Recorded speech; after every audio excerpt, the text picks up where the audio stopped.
చూడండి. Excuse me sir. రావయ్యా సత్య, encounter స్పెషలిస్ట్వి. నువ్వు మెటర్నిటీ లీవ్ అప్లై చేయటం ఏంటి? అవును సార్, ఇప్పుడు మా ఆవిడకి 8వ నెల, నెక్స్ట్ మంత్ డ్యూ డేట్ ఇచ్చారు. సో డెలివరీ అయ్యే వరకు నేనే కదా దగ్గరుండి చూసుకోవాలి. ఏంటి, డెలివరీ అయ్యే వరకు నువ్వు దగ్గరుండి చూసుకోవాలా? నా భార్య డెలివరీ అయ్యాక 3 నెలల తర్వాత వెళ్ళి చూసుకున్నాను. నేనైతే 6 నెలల తర్వాత వెళ్ళి చూశానయ్యా. మరి నువ్వేంటి సత్య, డ్యూటీ వదిలేసి పెళ్ళాన్ని చూసుకుంటానంటావు? పెళ్ళాన్ని చూసుకోవడం కూడా ఒక డ్యూటీయే కదా సార్. అదే మరి, పెళ్ళాన్ని పుట్టింటికి పంపించడం మన డ్యూటీ కదా, ఆ పని చేస్తున్నాగా. సార్, డెలివరీకి భార్యని పుట్టింటికి పంపించడం అనేది నా దృష్టిలో పెద్ద నేరం. పెళ్లి చేసుకుంటాం, హనీమూన్కి వెళ్ళొస్తాం, సినిమాలకి షికార్లకని ఊరంతా తిరుగుతాం, కానీ ఫైనల్గా ప్రెగ్నెన్సీ రాగానే డెలివరీకి మాత్రం పుట్టింటికి పంపేస్తాం. ఎందుకని? డెలివరీకి అయిన ఖర్చంతా పుట్టింటి వాళ్ళ నెత్తిని రుద్దేయడానిక? అవును, డెలివరీ ఖర్చులు వాళ్లేగా భరించేది. అయినా డెలివరీ టైంలో తల్లిదండ్రులు పక్కనుంటే చాలా సంతోషిస్తుంది అమ్మాయి. అంతగా అమ్మాయిని సంతోషపరచాలి అనుకుంటే వాళ్ళ పుట్టింటి వాళ్ళని తీసుకొచ్చి మన ఇంట్లో పెట్టుకోవచ్చు కదా. కడుపుతో ఉంది నా పెళ్ళాం, కడుపులో ఉన్నది నా బిడ్డ. 9 నెలలు నా బిడ్డను మోస్తున్న నా పెళ్ళానికి డెలివరీ టైంలో ఏది కష్టం ఏది ఇష్టం అని తెలుసుకోవాల్సిన బాధ్యత నాదే కదా. మీ అందరికీ ఓ విషయం తెలుసా? జీవితంలో ప్రతి స్త్రీ డబ్బు నగల కన్నా ఎక్కువ కోరుకునేది డెలివరీ టైంలో తన భర్త తన దగ్గరే ఉండాలని. నాకు మాత్రం పవర్స్ గనుకుంటే డెలివరీకి పెళ్ళాన్ని పుట్టింటికి పంపించే ప్రతి మగాణ్ణి గృహహింస చట్టం కింద లోపల పడేస్తా. చాలా బాగా చెప్పావు సత్య. Thank you sir. నా భార్యకి బిడ్డలుగానే ఛాన్స్ లేదు, కానీ ఉంటే నీలాగానే దగ్గరుండి చూసుకోవాలనిపిస్తుంది.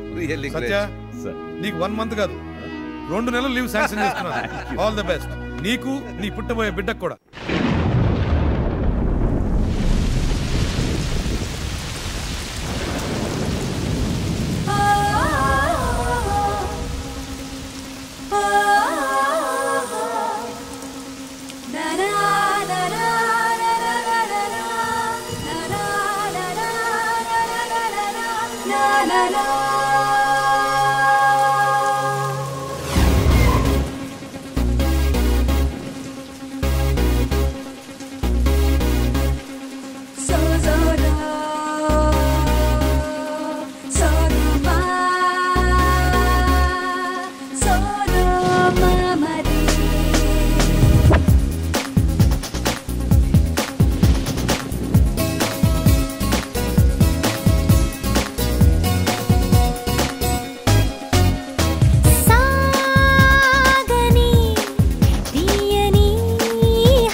రమ్మనే ఝుమ్మని కమ్మని కావ్యమే రాయని ప్రేమని మోయని హాయని సాయమే చేయని సయ్యని కూయని కోయిలే కూవని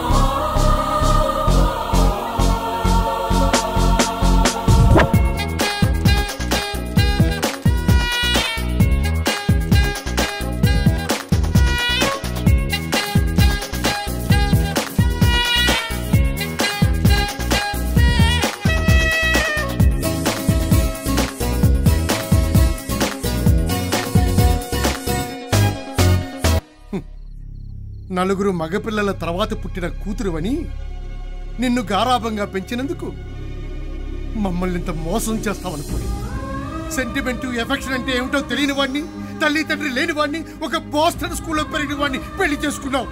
అతనికి జాలి దయా కరుణ లేదని, అతను ఒక ఎన్కౌంటర్ స్పెషలిస్ట్ అని ఊరంతా అనుకుంటున్నారు. ఏ క్షణాన్ని చస్తాడో చంపుతాడో తెలియని వాడిని చేసుకున్నావే, నీ జీవితం సర్వనాశనం అయిపోతుంది.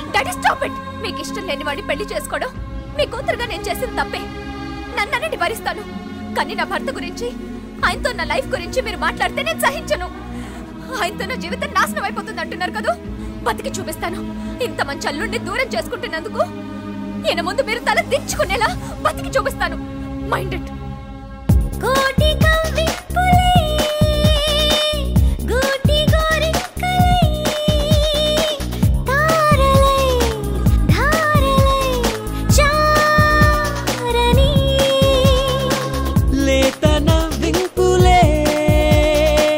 సొంత సంపెంగలై పువ్వులై పున్నమై పూయని స్నేహమై దాహమై మోహమే మేఘమై మౌనమే గానమై లోకమే ఏకమై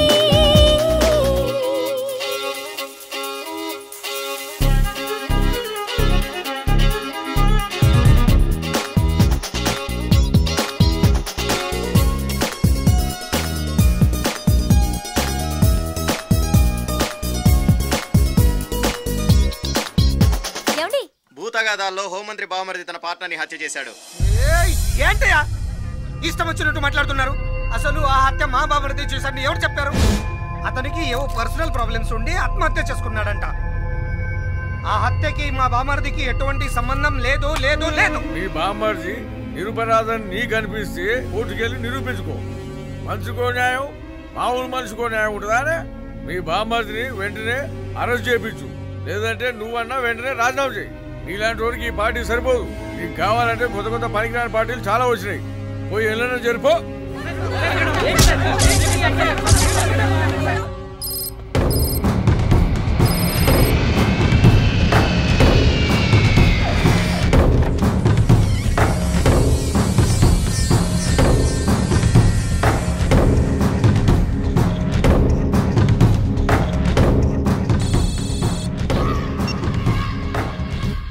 సీఎంని చంపడానికి ఎవ్రీథింగ్ ఇస్ రెడీ. నేను ప్లాన్ రెడీ చేశాను, నువ్వు డబ్బు రెడీ చేసుకో.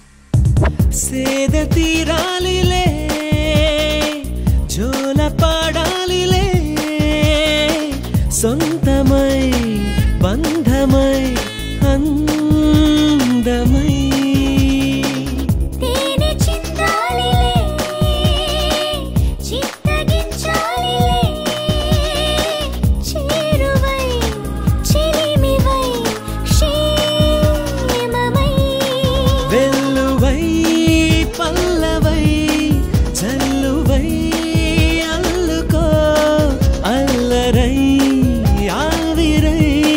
ఆశవై చేరుకో సాగని తీయని హాయిని చేరని తీరమే చూడని పాడని ఆమని రమ్మని చుమ్మని కమ్మని కావ్యమే రాయని ప్రేమని.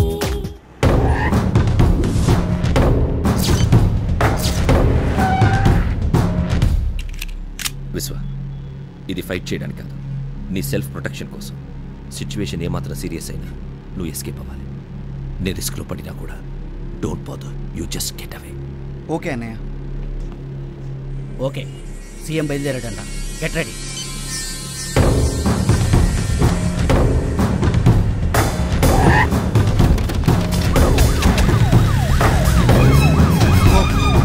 Stop!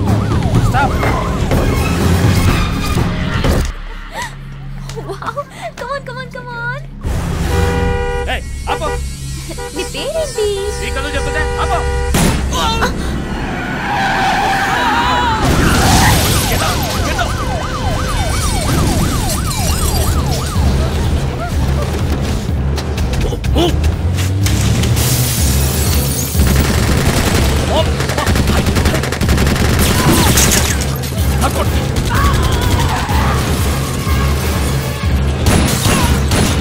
సార్, మీరెవరు బండి దిగదు.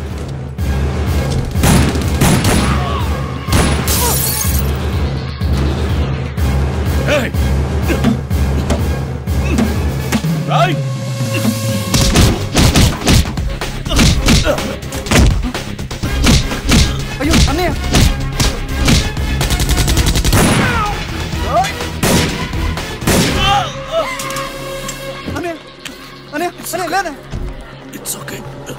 ఏమండి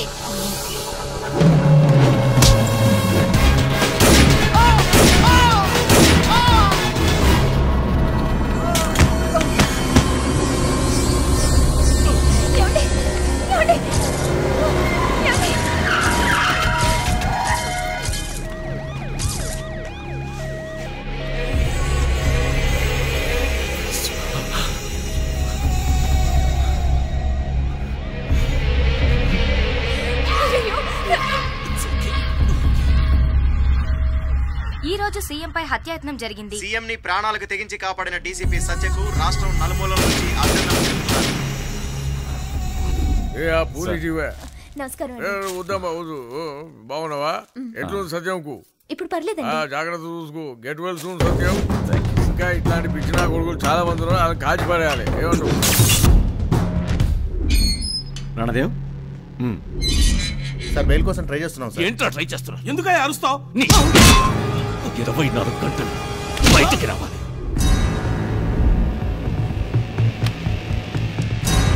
హలో, లెక్క పెట్టానండి. డబ్బులన్నీ కరెక్ట్గా ఉన్నాయి. అన్ని కరెక్ట్గానే ఉన్నాయి. లెక్క సరిపోయింది. సరే, మీ పని అయిపోతుంది, మీరు వెళ్ళచ్చు. చూడు, నేను చెప్పినట్టు ఫాలో అవ్వు.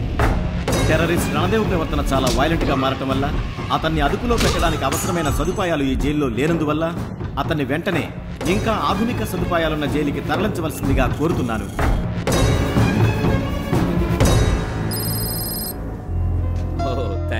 Thank you very much. I'm completely all right. ఉంటాను సార్.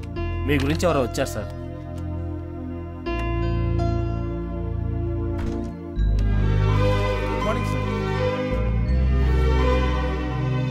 మీ మామగారిగా మీ ఎదుట పడే అర్హత లేదని నాకు తెలుసు. కానీ మీ ప్రాణాలకు తెగించి సీఎం గారి ప్రాణాలు కాపాడి పోలీస్ డిపార్ట్మెంట్ గర్వపడే స్థాయికి ఎదిగారని తెలిసి రాష్ట్ర ప్రజల్లో ఒకటిగా మిమ్మల్ని అభినందించాలని వచ్చాను. ఆ రోజు మూర్ఖత్వంతో మిమ్మల్ని చాలా అవమానపరిచాను. I'm very sorry. దయచేసి అవేవి మనసులో పెట్టుకోకండి. వస్తాను బాబు. మామయ్య గారు, అల్లుడు కొడుకుతో సమానం అంటారు.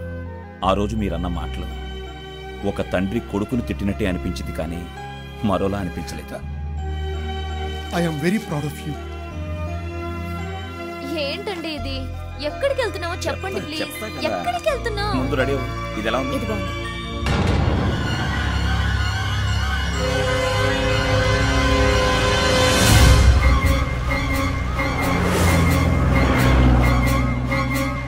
టైం